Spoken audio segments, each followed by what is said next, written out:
Astro lineage channel में आपका स्वागत है। आज हम बात करेंगे मीन लग्न के धन योग के बारे में और कुंडली के कुछ और योग जो कि हमारे दर्शकों ने पूछा है।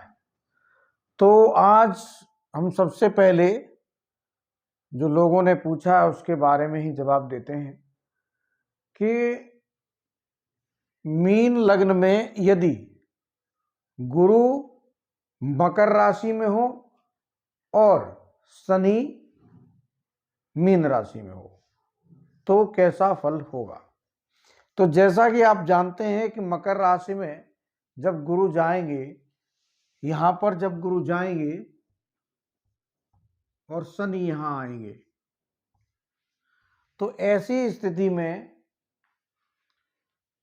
न तो यहां शनि अच्छा फल करेंगे न वहां गुरु अच्छा फल करेंगे, जबकि गुरु लग्न के स्वामी होकर लाभ भाव में जाएंगे।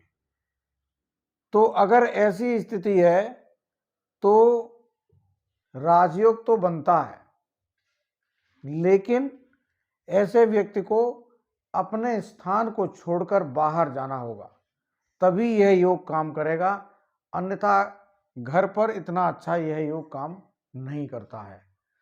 दूसरी बात यह है कि इस योग में जो फल मिलता है वो देर से मिलता है, जल्दी फल नहीं मिलता है और शिक्षा के आधार पर भी, जैसे जो भी शिक्षा ली हो उसके आधार पर भी काफ़ी परेशानियां आती हैं, कभी कभी शिक्षा बेकार भी जाती है, क्योंकि यहाँ गुरु अपनी नीच राशि में हो जाते हैं और शनि से परिवर्तन हो जाता है। लेकिन जीवन के उत्तरार्ध में यह योग एक अच्छी सफलता अवश्य देता है। दूसरा क्वेश्चन है कि अगर मीन लग्न में यहां पर गुरु लगन के अंदर ही बैठे हों और यहीं शुक्र भी हों तो कैसा योग होगा, क्या ये अच्छा योग है। तो गुरु, जैसा कि आप जानते हैं, यहां अष्टम और तृतीय के स्वामी हैं, लग्नेश गुरु हैं, सॉरी शुक्र जो है अष्टम और तृतीय के स्वामी है और लग्नेश गुरु हैं। तो गुरु और शुक्र दोनों ही जब लग्न भाव में आ जाएंगे तो कैसा फल करेंगे। जैसा कि मैंने कहा है कि शुक्र और गुरु जब इकट्ठे हों तो वहां पर शुक्र अधिक फल देने की क्षमता रखता है और देता भी है, गुरु से फल उतना अच्छा प्राप्त नहीं होता है। अब ये गुरु कौन है, दसम भाव के स्वामी और इनके लग्न के स्वामी, यानी पिता और पुत्र। तो पिता से धन प्राप्त होता है, पिता से व्यवसाय मिलता है, क्योंकि दसम घर व्यवसाय का है, तो पिता का व्यवसाय, ऐसा बच्चा पिता का व्यवसाय संभालता है। लेकिन यह शुक्र के होने के कारण से, मीन का शुक्र है, ऐसा व्यक्ति जाने अनजाने खर्च करता है, जिससे कि उसकी आमदनी और उसकी जो खर्चा है बराबर ही रहते हैं। बहुत सफलता पिता के साथ होने से नहीं हो पाती।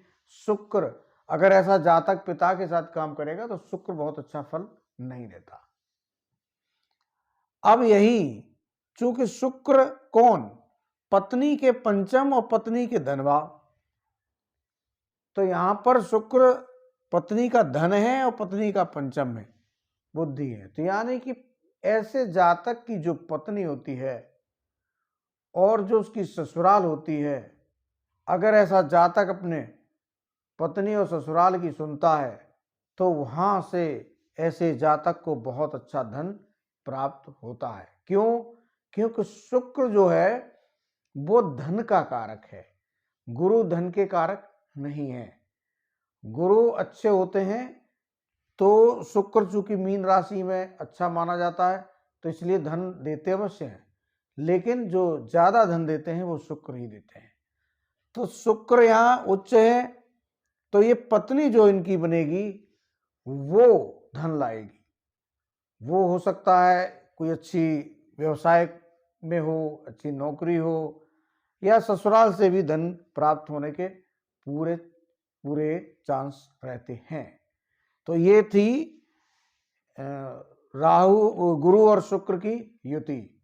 तो मैं समझता हूं कि दर्शक को जवाब मिल गया होगा। अब हम लेते हैं कि मीन लगन में धन योग किस तरह से बनते हैं।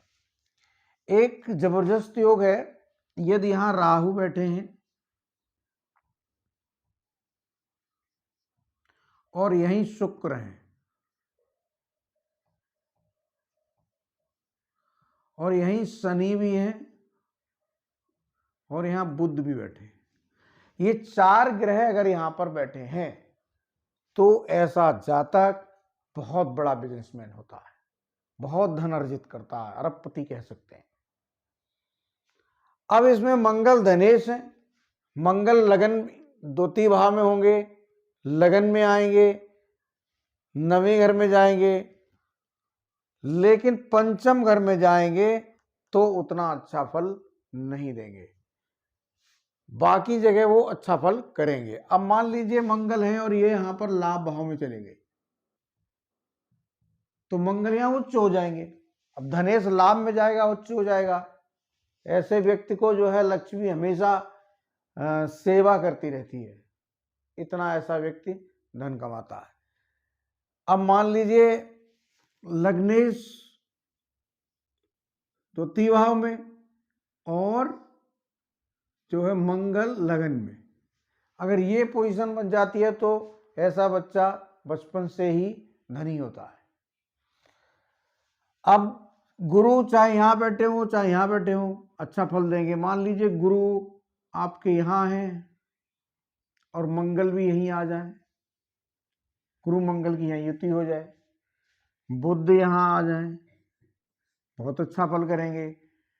शनि स्वराश बैठे हो, लाभे स्वराश हो और मंगल आ जाए कर्म भाव पे, बहुत अच्छा फल करेंगे। मंगल आपके 9वें घर में बैठे हो, बहुत अच्छा फल करेंगे। तो इस तरह से अगर पोजीशन बनती है तब भी धन से संबंधित बहुत जबरदस्त योग बनते हैं। अब यहां शुक्र, जैसा कि मैंने पहले बताया कि यहां शुक्र अगर कहीं भी अच्छी स्थिति में दिखाई दे रहे हैं, केंद्र में आ जाए, तृतीय हाउस में बैठ जाएं, तो ऐसी स्थिति में जातक धन को अर्जित नहीं कर पाएगा। ऐसी स्थिति में जातक की पत्नी ही धन अर्जित करेगी। तो अभी जैसे कि मान लीजिए किसी व्यक्ति के यहां पर शनि है, यहां गुरु आ जाए, बुध आ जाए और साथ में मंगल आ जाए और कहीं सूर्य भी यहां आ गए, तो ये चारों ग्रह धन देने की क्षमता रखने के बावजूद भी धन नहीं देंगे। अगर यहां सूर्य नहीं है तो फिर ये एक जबरदस्त राजयोग होगा। ऐसा व्यक्ति विदेश में जाता है, विदेश से बहुत अच्छा धन अर्जित करता है, विदेश में उसके व्यापार फैले हुए होते हैं। तो इस तरह से आपने मीन लग्न में देखे धन से संबंधित योग कि आपको धन कौन सी स्थिति में, किस स्थिति में प्राप्त हो सकता है। आप कुंडली को देखें और समझें। चैनल को लाइक करें, सब्सक्राइब करें। धन्यवाद।